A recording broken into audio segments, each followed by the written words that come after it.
Bapak-bapak jamaah hadirin yang saya hormati dan dimuliakan oleh Allah Subhanahu wa taala. Pada pagi hari ini kita mengkaji tentang kitab Al-Hikam. Pada pagi hari ini kita akan membahas tentang permintaan atau pemberian seorang hamba dari Tuhannya, atau permintaan seorang hamba kepada tuannya. Ya. Babut talab, ya, talabul abdi ila maulahu, yakni permintaan seorang hamba kepada tuannya. Permintaan kita, permohonan kita kepada Allah Subhanahu wa taala. Ini yang akan kita bahas di dalam bait-bait Al-Hikam. Yang pertama, Ibnu Athaillah menuliskan, ya, kata beliau, talabuka minhu ittihamun lahu. Permintaanmu, permohonanmu minhu kepada Allah, ittihamun lahu, itu tuduhan bagi Allah. Wa talabuka lahu ghaibatun minka anhu, dan permintaanmu, permohonanmu kepada Allah itu menunjukkan engkau tidak ada darinya. Wa talabuka li ghairihi, dan permintaanmu, permohonanmu kepada selain Allah itu karena sedikitnya rasa malumu. Wa talabuka min ghairihi, dan permintaanmu, permohonanmu dari selain Allah liwujudi bu'dika anhu, itu karena jauhnya engkau dari Allah. Nah, ini ada 4 setidaknya yang ingin dijelaskan oleh Imam Ibnu Athaillah. Yang pertama, kata beliau, permintaanmu, permohonanmu kepada Allah itu tuduhanmu terhadapnya. Nah, ini kan kita sudah bahas tentang babud doa, ya Pak, bab tentang etika berdoa. Kita sudah agak panjang waktu itu bahas itu, beberapa bait, ya. Nah, sekarang ini kita bahas permintaan kita kepada Allah. Bagaimana kedudukannya dalam kacamata tasawuf, dalam pandangan tasawuf. Kata Ibnu Athaillah, permintaanmu kepada Allah itu tuduhanmu kepadanya. Seakan-akan Allah itu nggak ngasih sama kita. Seakan-akan Allah itu nggak ngasih apa-apa sehingga kita minta sesuatu kepada Allah. Ini sekali lagi disikapinya dalam kacamata tasawuf, ya Pak. Nah, kalau kemarin-kemarin kita ngaji tentang bab ada biddu'a, kita di awal-awal itu diperintahkan untuk banyak berdoa, kan begitu. Di sini begitu terus masuk ke tahapan-tahapan berikutnya, Ibnu Athaillah masuk ke dalam renung hati kita, beliau mengatakan permintaanmu, permohonanmu kepada Allah itu tuduhanmu kepadanya. Seakan-akan Allah itu nggak pernah ngasih apa-apa sama kita, sampai-sampai kita memintanya kepada Allah. Ini yang pertama. Maka disarah itu dijelaskan, kata Syekh Nawawi Al-Bantani, su'aluka minhu ta'ala ma turiduhu minal hawaij tuhmatun lahu ta'ala li munafaqati siqqati bihi. Permintaanmu kepada Allah terhadap apa yang engkau inginkan dari segala macam kebutuhan-kebutuhan itu limunafaqati siqqah bihi, karena tidak percayanya kita kepada Allah. Sampai-sampai kita mesti minta kepada Allah karena tidak percayanya kita kepada Allah. Allah yang menciptakan kita. Konsekuensi dari penciptaan Allah terhadap makhluknya, Allah mesti ngatur sang yang diciptakannya. Allah menciptakan alam semesta ini, adanya langit, bumi, matahari, semuanya berputar, semuanya berotasi sesuai dengan kehendak Allah. Allah yang ngatur itu. Berarti ketika Allah menciptakan kita, Allah pun akan mengatur dan akan mendesain sedemikian untuk kehidupan kita. Kalau binatang saja Allah ciptakan, itu bisa hidup, tumbuh, berkembang biak atas iradat, atas kehendak Allah dengan penciptaannya. Sedemikian tenangnya hewan-hewan itu. Kenapa kok kita masih ada keraguan, bahkan kita minta kepada Allah seakan-akan kita ini tidak mengenal Allah Subhanahu wa taala.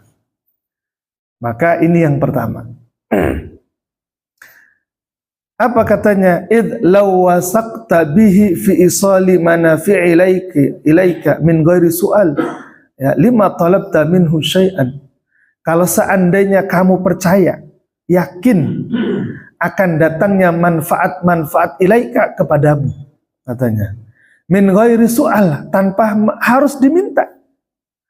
Lima talabta minhu syai'. Lalu kenapa kamu harus minta kepada Allah sesuatu itu? Gitu. Seandainya kita ini percaya kepada Allah, dengan tidak kita minta pun Allah pasti akan ngasih.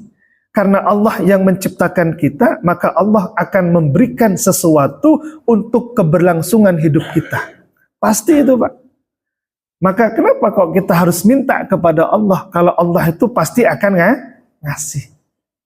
Ini kan menunjukkan bahwa permintaan kita, permohonan kita kepada Allah karena ketidakyakinannya kita, ketidakpercayaannya kita terhadap zat Allah yang maha menciptakan, yang maha mengatur segala-galanya. Sehingga kita kok minta sesuatu kepada Allah. Semalam kita tidur, apa kita minta kepada Allah supaya dihidupkan sampai pagi hari? Saya yakin jarang orang yang dalam tidurnya doanya begitu, ya Allah tolong hidupkan saya sampai besok pagi gitu. Enggak pernah kita minta. Apa oksigen yang kita hirup saat ini semalam kita minta? Enggak, Pak. Apakah saraf-saraf yang ada pada tubuh kita semalam kita minta? Sampai saat ini Allah berikan? Juga enggak. Gitu. Apakah kita minta harta kita yang ada di rumah kita, di tabungan kita, investasi kita terjaga, tidak hilang dari kita? Enggak juga. Enggak minta kita. Tapi semuanya tidak ada yang hilang dari kita tanpa kita meminta kepada Allah. Kalau sesuatu yang tidak kita minta saja Allah berikan kepada kita.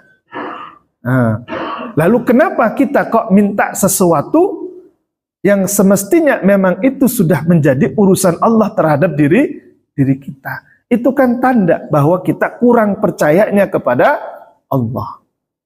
Ini yang pertama nih, permintaan seorang hamba kepada Tuhannya.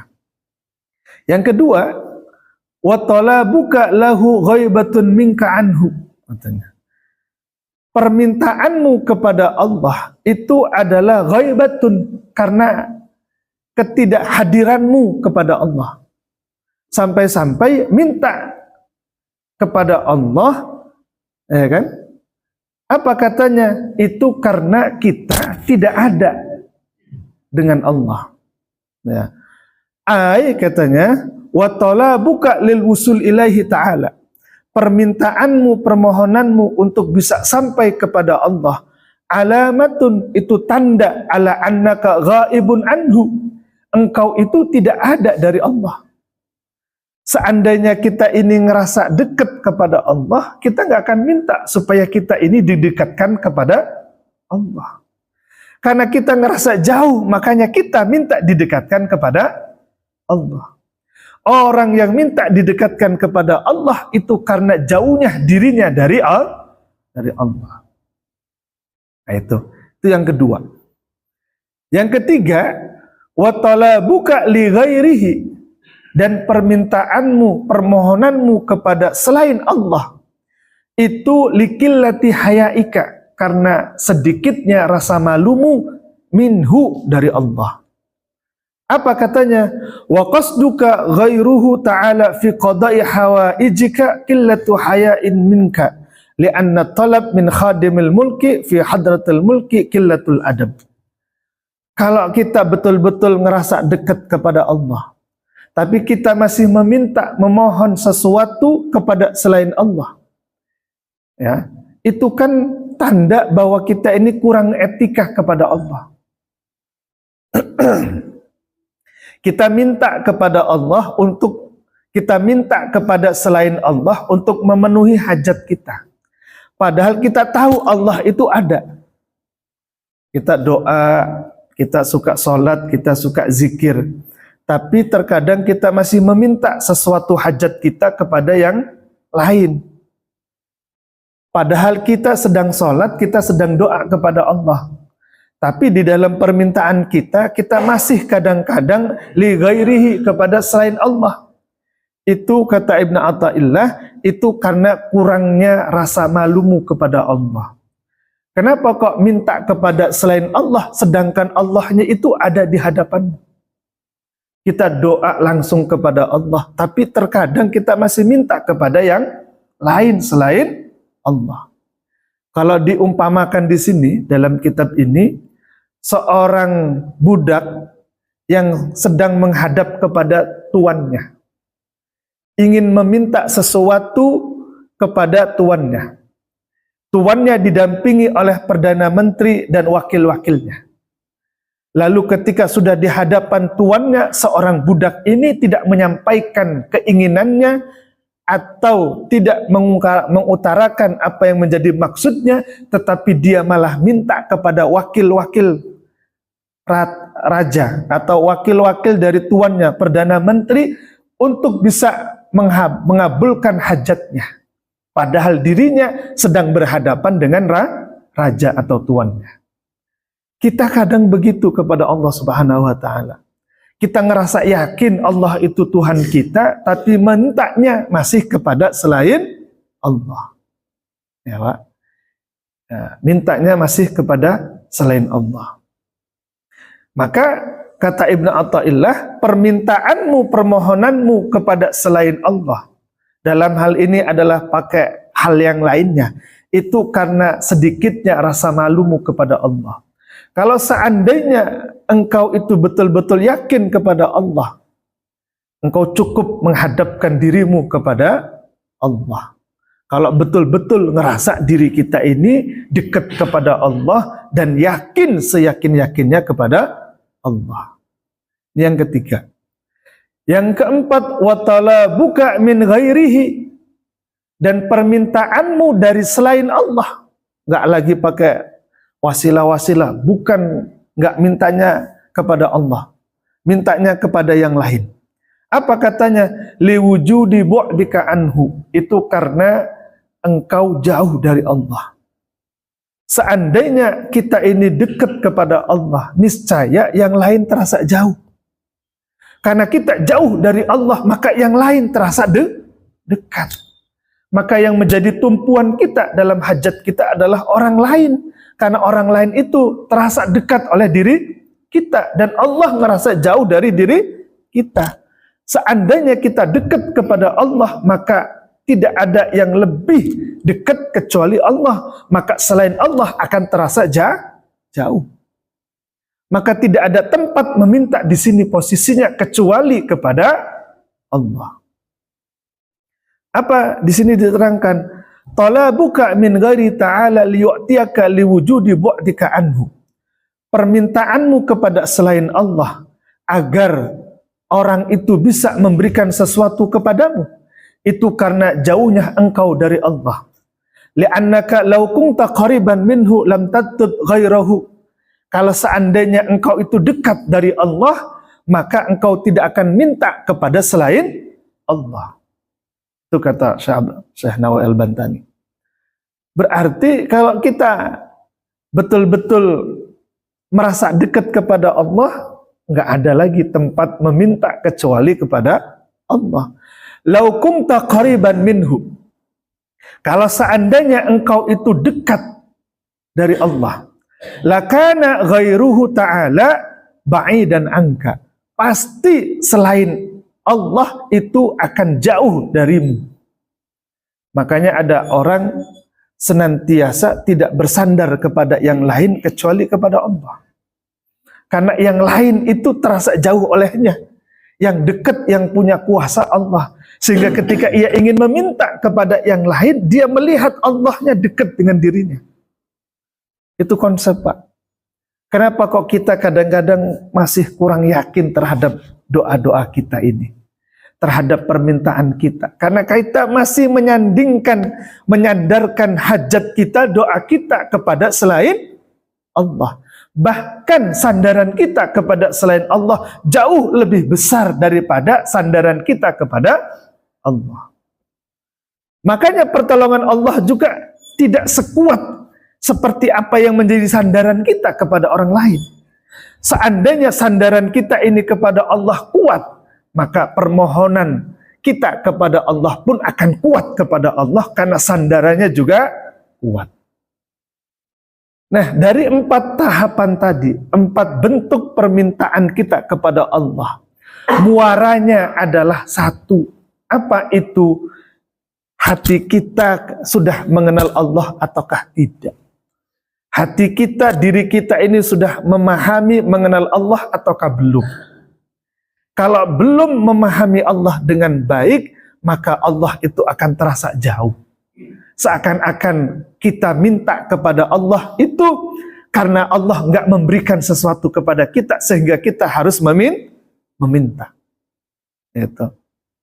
Makanya bapak-bapak anu sekalian, orang-orang sufi itu kalau doa nggak panjang-panjang, nggak banyak-banyak doanya. Malah malu kalau banyak-banyak doa kepada Allah. Tapi kita jangan bersikap seperti wali, Pak, karena kita bukan wali ini. Ya. Maka nggak boleh ngajinya itu bab-babnya tertentu itu terputus-putus, itu nggak boleh ya. Bahaya itu. Nanti bagi yang baru ngaji dengerin ngomong begini, oh saya nggak usah minta banyak-banyak lah, malu gitu. Jangan, Pak, kita bukan wali soalnya. Gitu. Kalau kedudukan kita bukan wali, berbalik. Malah kita harus banyak-banyak minta kepada Allah. Kalau orang yang sudah tingkatan wali, sekalipun kita bukan wali, tapi kita sudah yakin betul sandarannya tidak ada lain kecuali Allah, maka tidak ada permintaan apapun dalam diri kita kecuali permintaan kita adalah ingin dekat, bisa ibadah kepada Allah. Cuman itu sudah. Maka kita lihat doa-doanya orang yang soleh, orang-orang yang baik. Permintaan doanya itu tidak ada permintaan yang untuk dirinya. Permintaan doanya itu adalah untuk dirinya bisa ibadah kepada Allah. Allahumma a'inni ala dzikrika wa syukrika wa husni ibadatik. Ya Allah, tolong aku supaya mudah mengingatmu, memperbaiki ibadahku dan menjadikan aku ini orang yang pandai bersyukur. Allahumma auzi'ni an ashkura ni'mataka allati an'amta alayya. Ya Allah, jadikan aku ini orang-orang yang pandai bersyukur terhadap nikmatmu. Wa adkhilni min ibadikas salihin. Masukkan aku ini orang-orang yang soleh, ya Allah. Enggak ada minta urusan rezeki, enggak ada minta urusan-urusan pribadi kita, enggak ada. Permintaannya, urusannya murni ibadahnya kepada Allah. Karena saking yakinnya urusan hajat dirinya sudah diatur segala-galanya oleh Allah Subhanahu wa taala. Itu kalau sudah yakin dekat kepada Allah, maka yang lain akan terasa jauh, sandarannya adalah semata-mata Allah. Ini bait yang pertama. Selanjutnya, la tarfa'anna ila ghairihi hajatan huwa muriduha alaika. Jangan engkau mengangkat kepada yang lain selain Allah terhadap hajat. Sedangkan Allah itulah yang mengabulkan hajat kita. Jangan mengangkat ya, mengajukan kebutuhan kita kepada selain Allah. Sebab Allah lah yang mendatangkan hajat kita. Maka Allah yang akan memberikan kebutuhan terhadap hajat kita. Fa kaifa yarfa'u ghairahu makana huwa lahu wadi'an. Bagaimana orang itu bisa menghilangkan hajat orang lain, sedangkan yang meletakkan hajat itu adalah Allah. Orang yang kita minta untuk memenuhi hajat kita tidak mampu memenuhi hajatnya, lalu mana mungkin dia bisa memenuhi hajatnya sendiri atau orang lain. Kita datang kepada orang untuk bisa memenuhi hajat kita. Orang yang kita datangi saja itu tidak mampu memenuhi hajatnya sendiri. Lalu bagaimana ia bisa memenuhi hajat orang lain kalau hajatnya sendiri saja tidak mampu dipenuhi? Maka bapak-bapak, beragama itu harus dengan agama yang baik, pemahaman yang baik. Saya pernah dapat cerita guru saya, namanya Kiai Haji Hayatun Nufus. Dulu menjabat sebagai ketua MUI Provinsi Lampung. Cuman 2 tahun kalau nggak salah. Ya, habis itu beliau mundurkan diri. Ya. Beliau pernah didatangi oleh orang yang jualan jualan wafak, jualan wirid-wirid wafak ya Pak, wafak. Datang ke pesantrennya. Abah Haji, nih katanya, saya dapat wafak ini. Ini wafaknya bisa ini, bisa ini, bisa itu dan sebagainya. Ya, maharnya sekian Abah Haji. Kata guru kita, ya, ini saya dengar dari murid-muridnya beliau. Kata Abah Haji ngomong gini, Mang katanya, wifik ini sampean amalin dulu. Kalau sampean sudah berhasil, baru datang ke saya katanya. Orang sampean hidupnya saja masih jualan kayak gini, kok ngasih yang begini-gini kepada orang lain. Nah itu namanya beragama dengan pemahaman yang baik.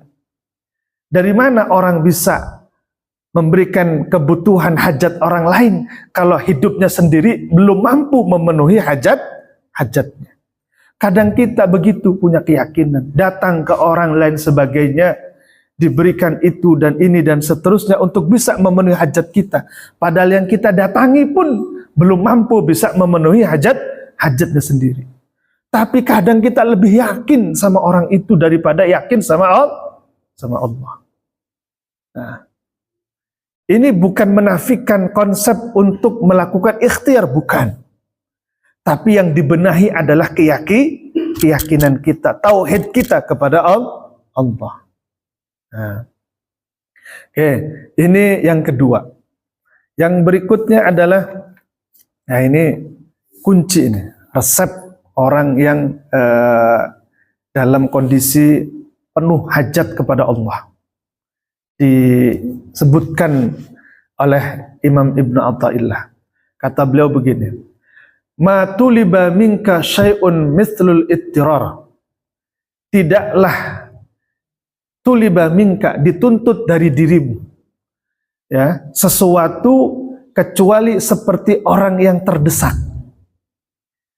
Kita kalau pingin punya hajat, punya kebutuhan kepada Allah, tidak mungkin sesuatu yang terdesak itu, keinginan kita itu bisa terijabah, bisa terwujud, kecuali sesuatu itu sudah terdesak dalam diri kita. Kata Ibn Athaillah, wala asra minal bil mawahib ilaika. Tidak akan cepat karunia Allah itu datang ilaika kepadamu. Mislu dhillah wal iftikar. Kecuali adalah seperti orang yang dalam kondisi hina wal iftikar dan betul-betul butuh bergantung kepada Allah. Nah, ini saya akan mulai masuk di sini. Orang yang pingin punya hajat kepada Allah, pingin permohonannya dikabulkan oleh Allah, dalam kacamata tasawuf al-hikam, 2 syaratnya. Apa itu syaratnya? Yang pertama adalah dhillah. Dhillah itu ngerasa hina.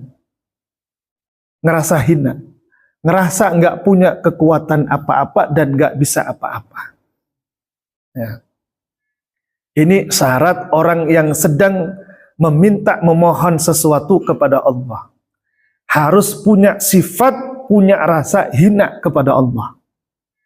Yang kedua adalah iftikar. iftikar itu bergantung, butuh betul-betul kepada Allah. Kalau orang di dalam doanya penuh dengan kehinaan, tidak ada yang kuasa dalam diri ini kecuali Allah. Kalau kita masih ngerasa, gak mungkin doa saya ini gak diijabah sama Allah, itu belum ngerasa hina kita di hadapan Allah. Karena ngerasa diri kita ini baik di hadapan Allah, karena tidak ada doa yang diucapkannya pasti diijabah sama Allah. Maka Allah itu kuasa atas kebalikannya, menunjukkan sikap qaharnya Allah kepada kita. Allah tidak mengabulkan doa kita. Karena Allah itu Tuhan Esa yang Maha Kuasa, tidak ada yang kuasa atas selain Allah. Kalau kita punya kuasa untuk mengabulkan hajat kita, berarti kita menduduki kedudukan seperti Tuhan. Maka Allah akan menduduki kita di atas derajat yang paling tinggi yang ada pada diri kita. Apa itu? Allah merendahkan kita serendah-rendahnya dengan tidak diijabahnya doa-doa kita tadi. Yang kedua adalah iftikar, merasa butuh betul-betul kepada Allah terhadap hajatnya, sehingga yang lain terhijab dari dirinya, yang ada adalah sandarannya sepenuhnya kepada Allah. Ini kisahnya Nabi Ibrahim alaihissalam ketika mau dibakar di kayu bakar. Itu malaikat datang memberikan pertolongan. Ya Ibrahim, saya akan membantumu terhadap api kayu bakar ini yang akan membakar. Kata Nabi Ibrahim, nggak usah katanya. Nggak usah. Kamu pergi saja ya Jibril. Kamu jalankan tugasmu kepada Allah. Hasbiyallah wa ni'mal wakil, ni'mal maula wa ni'man nasir. Cukup Allah itu bagi saya. Coba. Sandarannya tidak ada lain kecuali Allah. Hasbiyallah. Cukup Allah bagi saya. Ya. Sampai-sampai malaikat datang pun memberikan pertolongan, ditolak oleh Nabi Ibrahim karena ngerasa cukup Allah bagi dirinya. Kalau saja Nabi ini sedikit saja menyimpang tauhidnya kepada Allah, niscaya api bakar itu api yang sudah menyala-nyala pasti akan membakar kulitnya. Karena bersandar kepada selain Allah. Maka doa kita ini adalah akan mudah asra bil mawahib ilaika, lebih cepat mudah mendapatkan pengabulan karunia dari Allah ketika adzillah wal iftikar itu ada dalam diri kita. Bahkan sebagian ulama sufi itu mengatakan puncak ibadah yang paling tertinggi itu adalah doa. Sekali lagi saya ulangi. Puncak ibadah yang paling tinggi itu adalah doa, Pak. Dari mana kok rasionya? Pemahaman yang baik bahwa doa itu adalah puncak ibadah yang paling tinggi. Kalau kita sholat, dalam sholat kita, itu yang kita hadapkan adalah kewajiban kita. Kita sholat itu karena gugurin kewajiban kita kepada Allah. Apalagi, kalau kita puasa, itu karena kewajiban kita. Bahkan ada orang yang sholat, ada orang yang puasa karena hidup, karena dirinya, hajat sendiri. Karena kebutuhannya. Apa itu kebutuhannya? Ya pingin rezekinya lancar, pingin sehat, kan gitu. Bahkan yang lebih halus lagi, ada orang beribadah, baik dengan sholatnya, baik dengan zakatnya, baik dengan hajinya, itu supaya diampuni dosanya, dan banyak pahalanya sehingga bisa masuk surga karena amal-amal itu. Itu kan semuanya adalah hajat kita dalam ibadah yang kita miliki. Masih membawa diri ini dalam ibadah kita kepada Allah. Bahkan setelah nempel ibadah itu kepada kita, kita punya sandaran bahwa kita dapat ampunan Allah, dapat surganya Allah, itu karena ibadah yang kita lakukan. Maka tidak masuk ke dalam kategori puncak ibadah yang paling tinggi kita di hadapan Allah. Berbeda dengan orang yang berdoa kepada Allah. Apa itu? Meletakkan penghambaannya kepada Allah sehamba-hambanya di hadapan Allah. Dalam bentuk zillah, ngerasa hina, nggak punya kekuatan apa-apa. Kalau bukan engkau ya Allah yang memberikan aku kenikmatan, niscaya aku ini nggak mampu mendapatkan kenikmatan ini. Kenikmatan apa itukah? Kenikmatan sholat, kenikmatan mudah ibadah, kenikmatan mudah berzikir, kenikmatan mudah ini, dan seterusnya. Seandainya engkau tidak memberikannya kepadaku, niscaya aku nggak bisa ibadah ini semua ya Allah. Wal iftikar, orang yang sedang berdoa kepada Allah, tentu sandarannya adalah tujuannya kepada Allah secara langsung. Tidak melalui wasilah apapun, tidak melalui wasilah sholatnya, tidak melalui wasilah sedekahnya, tidak melalui wasilah hajinya, dan sebagainya. Langsung penghambaannya itu dihadapkan kepada Allah lewat iftikar, permintaannya kepada Allah. Nah itulah Pak konsepnya orang-orang sufi dalam doanya, permintaannya kepada Allah. Ya. Nah ini ya sekali lagi orang yang sudah memahami konsep-konsep seperti ini dalam hidupnya itu Pak tenang bener. Pak, sudah nggak ada lagi kegelisahan-kegelisahan itu. Kita ini hidup sering ngerasa gelisah karena hajat kita terlalu banyak. Kita sering melupakan Allah padahal sholatnya setiap hari. Gitu. Zikirnya setiap hari. Tapi kita lepas dari zikir itu setelah lisan kita nggak berzikir kepada Allah. Kita lepas dari Allah setelah sholat, kita juga lepas dari diri kita. Jangankan tidak dalam kondisi sholat, dalam kondisi berzikir, ya kan? Bahkan dalam kondisi berzikir dan sholat pun kadang kita lupa terhadap Allah. Malah yang lebih banyak kita ingat itu adalah masalah hidup kita. Nah, kenapa kita banyak masalah hidup kita? Karena yang kita pikirkan adalah masalah ini. Bukan zat yang memberikan masalah yang pasti akan memberikan solusi terhadap masalah kita. Itu sebenarnya. Maka kalau sudah sandarannya mutlak kepada Allah, yang lain akan terasa tidak ada, dan yang tidak ada menjadi ada. Itu, yakni Allah Subhanahu wa Ta'ala. Nah, ini bait yang ketiga ini, ya, bait yang ketiga. Jadi itu bapak-bapak hadirin sekalian, konsep tentang permintaan seorang hamba kepada Tuhannya dalam bait yang ketiga ini. Selanjutnya kata Ibnu Athaillah, rubbama istahyal arif ayyarfa hajatahu ila maulahu. Nah ini yang tadi saya sampaikan. Terkadang orang yang sudah mengenal Allah itu malu Pak. Ayyarfa hajatahu ila maulahu, untuk mengangkat, untuk menghadapkan hajatnya kepada Tuhannya. Malu. Doanya dikit doang.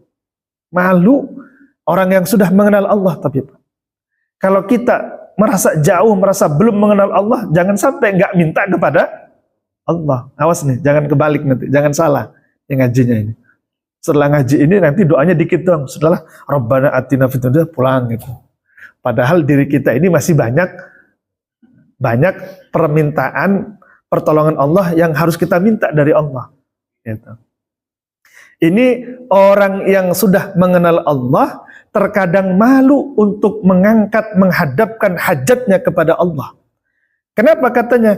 Liiktifaihi bimasyiatihi. Karena sudah ngerasa cukup dengan kehendaknya Allah. Ya. Sudah ngerasa cukup bimasyiatihi, dengan kehendak Allah. Fa kaifa la yastahyi ayyarfa'aha ila khaliqatihi. Bagaimana dia tidak malu katanya ketika mengangkat, mengajukan hajatnya kepada penciptaannya, kepada makhluknya. Malu karena Allah sudah memberikan kecukupan, atas kehendak Allah. Benar Pak? Kalau seandainya kita sudah, dulu kita pernah mengkaji ini sebenarnya, bahwa Allah itu memberikan segala sesuatu kepada kita sesuai dengan kadarnya yang ada pada diri kita. Dan Allah tidak akan melebihi pemberiannya kepada kita, melebihi kadar diri kita, ukuran kita. Ya. Dalam ayat Al-Quran itu disebutkan, "Lau basatallahu rizqa li'ibadihi labagaw fil ardi, walakin yunazilu biqadari ma yasha." Kalau seandainya Allah itu menghamparkan rizki kepada hamba-hambanya, dikasih seluas-luasnya, hamba itu kaya, semua berkecukupan semua. Kata Al-Quran, labagaw fil ardi. Pasti manusia itu akan melampaui batas hidup di muka bumi ini. Tetapi Allah menurunkan rizki biqadari ma yasha, sesuai dengan kadar apa yang Allah kehendaki. Kenapa kita diciptakan oleh Allah hidup dalam kacamata kita, hidup dengan kebutuhan yang tidak kaya, sedanglah, atau kita ngerasa berkekurangan. Itu sebenarnya kadar kita menurut Allah itu yang terbaik. Sebab kalau Allah memberikan kita kecukupan atau kelimpahan harta, kita malah keluar daripada ketaatan kita kepada Allah. Maka apa yang ada pada diri kita itu adalah cara Allah memberikan yang terbaik sesuai dengan kadar yang ada pada diri kita. Bapak-bapak berobat ke dokter. Setelah berobat ke dokter, dikasih obat, resep obat, dikasih obat, Pak, nanti ini obatnya, diminumnya setengah obatnya dipotong jadi 2. Diminum yang ini pagi hari, sisa sepotongnya sore hari, misalkan. Ya Pak. Tiba-tiba bapak-bapak setelah dikasih obat sama dokter, 1 tablet itu diminum pagi hari. Yang terjadi pada tubuh kita apa Pak? Nggak kuat Pak, overdosis. Gitu. Kenapa? Karena kita mengkonsumsi, kita mengambil sesuatu yang di luar kadar diri kita. Allah pun demikian kepada kita. Sudah memberikan sesuatunya kepada kita sesuai dengan kadar yang ada dalam diri kita. Kalau kita meminta kepada Allah lebih dari apa yang sudah ada pada kadar diri kita, yang terjadi adalah overdosis, Pak. Tapi karena kita tidak memahami Allah, kita minta banyak-banyak kepada Allah, padahal Allah sudah memberikan sesuatunya sesuai dengan kadar dalam diri kita. Yang kalau Allah berikan melebihi kadar diri kita, yang terjadi adalah labagaw fil ardi. Kita melampaui batas diri ini. Ya. Cuman karena kita ngerasa ini nggak cukup dalam hidup ini. Makanya dalam hidup ini ngerasa kok banyak minta kepada Allah dan nggak cukup-cukup hidup ini. Orang yang merasa hidupnya tidak pernah cukup dalam hidupnya, tidak ada lain adalah jawabannya karena tidak memahami Allah. Kalau seandainya dia sudah mengenal Allah, memahami Allah, maka apa yang ada pada dirinya adalah kecukupan yang sudah sangat luar biasa. Nah, maka Bapak-bapak hadirin sekalian, seperti yang disampaikan oleh Imam Hasan Al-Basri itu, tanda orang yang hatinya mati itu ada 6. Salah satunya itu adalah la yardawna bikismatillah. Tidak ridho terhadap pembagian Allah terhadap dirinya. Ngelihat ada orang kok enak bener hidupnya itu. Lulus sekolah, dapat kerja, kok tiba-tiba punya rumah, punya ini, enak amat. Kok saya sama perasaan pergi pagi, pulang sore, kadang malam, ya gini-gini aja hidupnya. Nah, kadang kita dibenturkan dengan kenyataan begitu. Padahal, bapak-bapak ada sekalian, semuanya itu adalah sudah atas kehendak Allah dalam diri kita, bahkan terhadap penciptaan alam semesta ini. Sudah diatur oleh Allah sedemikian rupa adanya. Tugas kita di dunia ini cuman menjalankan skenario Allah yang sudah Allah tetapkan dalam diri kita. Kalau kita mau menuntut apa yang menjadi keinginan kita, niscaya dunia ini nggak akan lama hidupnya. Coba bapak-bapak bayangkan, kalau semua yang hadir di sini pingin jadi orang kaya semua, ya, nggak ada tukang bangunan, lah yang ngebangun siapa pak? Kalau semuanya kaya ini, gitu. Kalau semuanya jadi orang tukang bangunan, lah yang mampu beli material siapa pak? Gitu. Kalau semuanya jadi ustadz kayak saya begini, lah yang ngedengerin saya ngomong siapa pak? Nanti. Gitu. Kalau semuanya jadi jamaah, jadi pendengar, lah yang nanti ngajarkan siapa? Semuanya sudah diatur segala sesuatunya oleh Allah. Ada yang kaya untuk melengkapi yang miskin. Ada yang miskin untuk bisa membantu yang kaya. Seterusnya begitu Pak. Kalau semuanya orang Allah ciptakan dalam kondisi kaya, nggak ada Pak nanti yang mau mungut sampah Pak. Nggak ada yang mau gotong royong tangannya kotor-kotor nanti. Itu sudah skenario Allah Subhanahu wa taala kepada kita. Tapi dalam dunia tasawuf, orang dalam kondisi kaya tidak mempengaruhi keimanannya kepada Allah. Dalam kondisi miskin fakir pun tidak mempengaruhi kefakirannya, imannya kepada Allah. Dalam kondisi kaya, dia bersikap sebagaimana seorang hamba yang tidak punya apa-apa.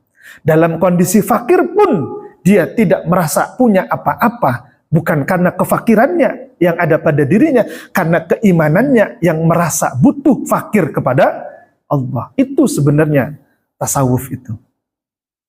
Jadi bukan orang fakir karena kemiskinan yang ada pada dirinya, kemudian ngerasa butuh kepada Allah, maka kefakirannya kepada Allah disebabkan oleh kefakiran dalam jasadnya. Gitu. Bukan hatinya yang butuh kepada Allah, tapi masih jasadnya yang merasa fakir kepada Allah, bukan hatinya. Agak dibedakan Pak. Ya, ngaji tauhid, ngaji tasawuf begitu. Kan ada orang yang ngerasa fakirnya bukan fakir kepada Allah, tapi ngerasa fakir jasad ini karena nggak punya harta, nggak punya ini, nggak punya itu, ngerasa fakir. Sedangkan konsep tasawuf, fakir itu adalah orang yang tidak punya apa-apa dalam dirinya, sekalipun dia punya sesuatu ataupun tidak punya sesuatu, tapi dirinya tetap fakir di hadapan Allah. Itu. Maka tidak mengenal kondisi fakir atau kaya dalam kondisi jasadnya, karena dia hakikatnya adalah seorang fakir yang butuh kepada Allah. Yang keempat ini, yang apa itu namanya, terakhir ya, bait terakhir saya tutup ini. Ini yang penutup saya ketika mutolaah bait-bait ini. Saya terhentak dengan bait ini. Cukup selesai hidup ini setelah bait ini, Pak. Ya, Pak. Ikhtiar lain sebagainya, usaha lain sebagainya, berhenti sampai di sini. Ya. Ketika saya baca bait ini, kata Ibnu Athaillah begini, la yakun talabuka tasabbuban ilal ata' minhu fayakullu fahmuka anhu. Tidaklah permintaanmu tasabbuban itu menjadi sebab datangnya atau pemberian Allah minhu, dari Allah. Tidaklah pemberian Allah itu datang karena permintaan kita. Bukan Pak. Bukanlah pengabulan doa yang kita panjatkan itu karena doa yang kita panjatkan kepada Allah. Bukan, kata Ibnu Athaillah. Kalau demikian adanya fayaqillu fahmuka anhu. Kalau ada orang yang seperti itu karena sedikitnya pemahamanmu terhadap Allah. Kenapa katanya? wal yakun talabuka liidharil ubudiyati, tapi tampakkanlah permintaanmu kepada Allah untuk mewujudkan penghambaan kita kepada Allah. Satu, dalam meminta memohon kepada Allah, tampakkan penghambaan kita kepada Allah.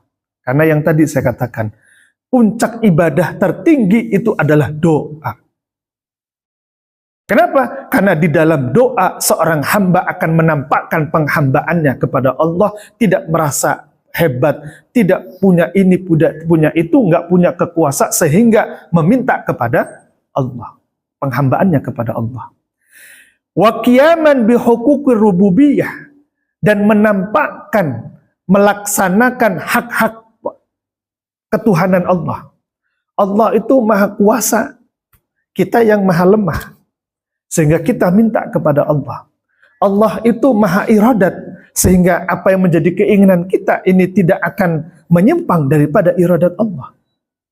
Tampakkan pelaksanaan terhadap hak-hak sifat ketuhanan Allah. Itu di dalam doa kita. Karena bukanlah permintaan yang kita minta itu menjadi sebab doa kita terijabah, bukan. Tetapi apa katanya? Kaifa yakunu talabukal lahik sababan fi ata'ihi sabiq. Mana mungkin permintaanmu itu, doa-doa kita yang kita panjatkan hari ini, itu menjadi sebab pemberian Allah, yang pemberian Allah itu sudah ada dari dulu. Kapan itu? Jalla hukmul azal, di mana sudah ditetapkan di zaman azali. Ang ayyudofa ilal, disandarkan kepada itu semua. Saya ingin meringkas bait ini. Bapak-bapak hadirin sekalian, doa yang kita panjatkan ini sejatinya bukan sabab wasilah pengabulan Allah itu diberikan kepada kita. Bukan karena doa kita. Tetapi itu karena sudah Allah tetapkan dari zaman azali dulu. Sudah Allah tetapkan pemberian-pemberian yang ada pada diri kita ini, rizki kita ini, kesuksesan kita ini sudah Allah gariskan untuk kita, sekalipun kita tidak minta kepada Allah. Karena Allah sudah tetapkan di zaman azali. Maka tidak mungkin zaman azali yang jasad kita belum Allah ciptakan. Belum Allah ciptakan, baru rohnya kita Allah ciptakan. Setelah itu Allah ciptakan dunia, Allah ciptakan jasad kita, roh kita, kemudian Allah tiupkan ke jasad kita, baru doa itu ada. Baru doa itu keluar dari diri kita. Padahal ketetapan itu sudah ada dulu sejak zaman azali. Maka doa yang kita ucapkan al-lahik yang akan datang, yang saat ini, itu merupakan bukan ya kan sebab terjadinya wujud pengabulan doa-doa kita kepada Allah, tetapi merupakan ketetapan Allah yang sudah ada sejak zaman azali.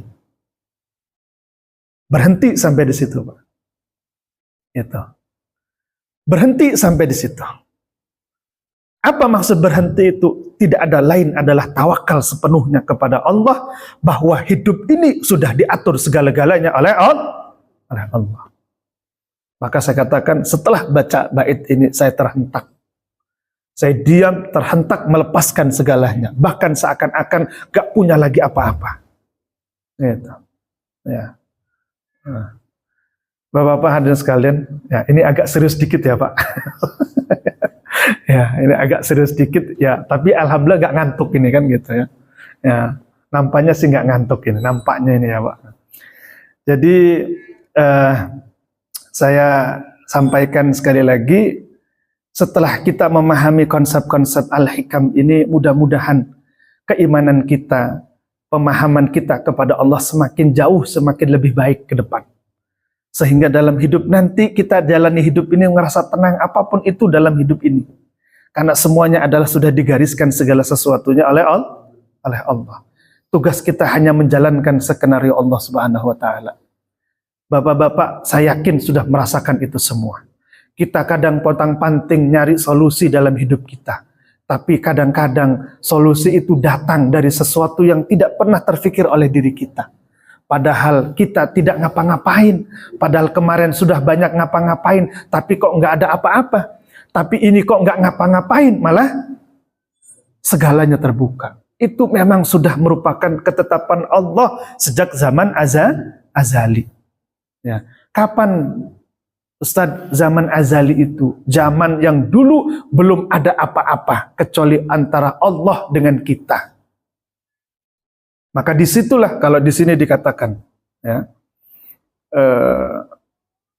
di dalam bait yang lain itu ketika menyebutkan asyhadaka, Allah menjadikan engkau bersaksi. Kata Syekh Al-Bantani, yauma akhdhil misak faqala lahum alastu birabbikum qalu bala syahidna. Nah, itulah yang disebut dengan zaman azali. Ketika belum ada siapa-siapa, cuman kita dengan Allah, kemudian Allah menetapkan segala sesuatunya untuk diri kita. Nanti kamu tinggalnya di daerah Tanjung Seneng, rumahnya dekat Masjid Al-Barkah. Nanti tahun sekian jadi pengurus masjid, ya kan? Nah, seterusnya begitu, Pak. Seterusnya begitu. Jadi semuanya sudah atas kehendak Allah Subhanahu wa taala. Bapak-bapak hadirin sekalian yang saya hormati dan dimuliakan oleh Allah Subhanahu wa taala, ini yang bisa kami sampaikan pada kajian pada pagi hari ini. Mohon maaf atas segala kekurangan, kekhilafan dan lain sebagainya.